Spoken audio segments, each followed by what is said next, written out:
Hey y'all, hey, welcome back. This is not a continuation going on to part 5. We're just going to go on further exploring different subjects that relate to you being the W, not an M. Okay, so we're gonna go on. I'm glad you're tuning in. What I got for you today is just how you feel. How do you feel? I'd really like for you to jump into the comments, anybody, if you saw the video learning that you are chosen, and your chosen means not an M in the palm of your hand, but actually means, like I showed you about the black mirror, and this is a reflection of a mirror that you're looking at, and that's how they see you in the spirit world, and through your phones and all that, which are black mirrors, scrying devices. And so in the spirit world, what they see is that you are a W, not an M. You're a holy watcher. Like when you know, someone says, give me your hand. Give me your hand. I want to see. You got a mark on you from God? What? I want to see. Give me your hand. When you give them your hand, this way. I'm not twisting my hand anyway. When I put it up like this, somebody said, well, you had to manipulate your hand and turn it upside down. If the mirror is a reflection, then it's going to show exactly what it is. Okay, so let me give it to you. I'm giving it to you. You want to see my hands? See my hands. What does that say? It doesn't matter if I have it above my head. Okay? It's still a W. It's not an M. It's not an M. Okay, so let's move on with that. How do you feel, like I said, identifying as a watcher? Are you ready to accept that? Is it pondering in your mind? I know you feel a tug at your heart. You're getting an inkling and understanding, and I know you've had signs throughout your life. And the biggest part of your gift is being that you are very intuitive. They call it intuition, but it's part of your senses. You know how when you're growing up all these years, you've heard people talking about there's 6 senses, and we only have the regular 5 senses. What is it? Speech? No, taste, touch, hear. I forget what the 5 are. Taste, touch, hear, feel. I don't know, whatever it is. But the 6th one is supposed to be what your third eye does, right? That's your intuition. They keep calling it intuition, but it's much more than that. It's much more than that. And if you haven't tapped into those gifts yet, I know that you've had them pass you up or become, be prevalent in your life, but you just didn't recognize them yet. But that you will, especially with this knowledge and coming into the fruition of this knowledge. And the more you get advanced with this awakening, and the more the information you pick up, I know you're gaining more strength and more knowledge, and you're learning all these things. And you might think it's just a whole new way of life. It's new age. People keep saying it's new age, mumbo jumbo. No, it's not new age. These things have been around forever and a day. It's just that society has molded and shaped the majority of us into religions and faiths and societal norms that we've been following by seeking others for information or watching people on TV and just assuming this is what's supposed to be. We never really explored this much of ourselves as we are now, and it is a wonderful time to be alive. Indeed it is. I know a lot of people are unhappy, and we're seeing all these things going on in the world, and it's frightening, but the Bible tells you with sincere conviction, God is telling you, do not fear. He got you. He got us. Don't fear, because that's the energy vampires trying to drain you and keep you in a worried state, frenzy. Like right now, tomorrow is a holiday. Everybody's going to be celebrating Thanksgiving. More power to you. I have no offense with anybody doing that thing. I, for one, don't. I know too much now to no. I'm not. I can't embrace it. I can celebrate with people I love and have a dinner any day of the year. See, that's my thing. I'll buy you presents. I don't have to do Christmas. I don't have to do them things. I daggone sure ain't doing no Halloween. But I know what they line up with. And I'm not trying to preach to you, teach to you. You do you. So I wish you a happy, good meal and enjoy yourself. Not wish. I don't like saying wish either. But, the best of everything to you. Enjoy. I'm going to be just fine. Me and my word over here. Okay, so anyway, let me get back to this. So most people that identify as chosen, we know some of we talked about signs and symbols and stuff like that, but have you found yourself lately watching a lot of videos talking about a narcissist might be in your life, people that have been draining you, like I said, energy vampires? That's a telltale sign right there, because you've been under spiritual demonic attack the majority of your lifetime. I know, because I'm one. I've been, listen, always. It just, you could never figure it out, right? You're always like, why?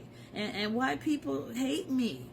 I'm telling you why they hate you, because of your light, your aura. You outshine them, and they don't like it. You irritate their demons, yeah, but in a bigger way that you don't see, because you're so gifted. You're not on their level. I'm sorry, baby, but you're not on their level. You're way above them.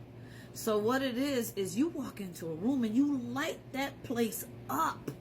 And just the very way you look, we usually, people with this gift have the gift of being youthful.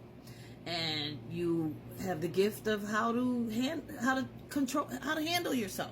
You walk in the room, you light it up. Everything about you, the way you look, the way you dress, the way you talk, you're elegant. The way you move, the way you captivate people, the way people are drawn to you. Certain particular people hate that, and they get jealous watching you just go through the room like a butterfly. You just floating, and everyone's like, oh, they love you. They can't stand it, and you can't imagine that because you're just being yourself. If this resonates with you, you know what I'm talking about. So you have this lifelong question: do you belong around these people that have been in your life maybe all your life? And you can't understand why they don't like you. They keep backstabbing you. They're pulling these gaslighting things on you and stuff. And you would probably the scapegoat in your family and the black sheep. And they just hate your movements. They hate your confidence. They hate everything about you that you emit. And every time you endure something awful, this is a funny part right here. I used to love watching the Christmas cartoons and the Wizard of Oz and all that stuff when I was little, just like everybody else. I didn't know better. But anyway, one of my favorite parts of the Wizard of Oz, I don't know why I used to love it so much, but when the witch got upset because she kept throwing stuff at Dorothy trying to take her out, but then she found the Scarecrow and he helped her. She found the Tin Man and he helped her. And each time she's learning about power of intelligence, her brain, power of your heart and loving, power of courage. All those were lessons for her in her life. So even though that movie got some wickedness in it, it's still a lesson in how Dorothy found herself. But each time those things were helping her a lot. You notice the witch was getting irritated. She said, curses, somebody always helps that girl. But she said, curses, somebody always helps that girl. But shoes or no shoes, no one can stop me. And woe to those who try to stop me. I'm going to get her. And I was like, whoa, that witch is mad. It was just funny when I saw that, because she just curses, somebody always helps that girl. That's how your enemies feel. How does she always get out of these situations? How does he get out of these situations? How come someone is always helping him? How come he overcame this and now he's shining again? They can't stand it. Unfortunately, you're destined to have enemies here on earth because you outshine, because you are not meant to be here like that. You don't belong here. You're not from here. You are a holy watcher. And I know it's hard to fathom that because you've been on earth all this time and your body don't feel like no angel. You don't feel like you're going to fly. You don't feel like you got all these gifts. But I'm telling you, in the spiritual realm, you are amazing. And you're going to be able to do things that you just don't know.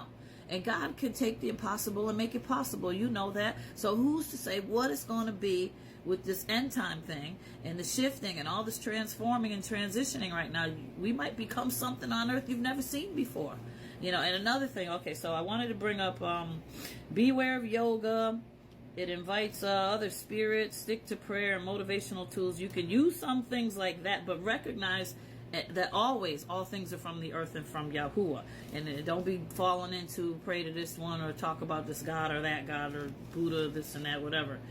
Center yourself in God. Keep yourself focused on God and His Word, and meditate and keep working towards positive things and motivational positive things. Always keep striving for positive information. That's why I was saying center your videos and try to get your algorithm cleaned up so you block people that are just bringing you tarot readings and stuff like that, and make sure that the videos that come through are just about being chosen. They're just about pertinent things that help you and motivating you and keeping you positive and things like that.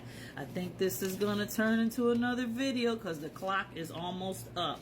So yeah, clean out all your negative. You're going to have to let go of people. That's the hardest part. You got to let them go. You got to let them go. You feel like it's right. You know it. You feel it. It's 2024, the energy, the karma. You can't do nothing about it. God's cleaning it up whether you want to or not. Get rid of them. They're energy vamps. Okay? So you have to do that. And anyway, we're going to go on in the next part, and I'm going to talk to you about specific movies that help you.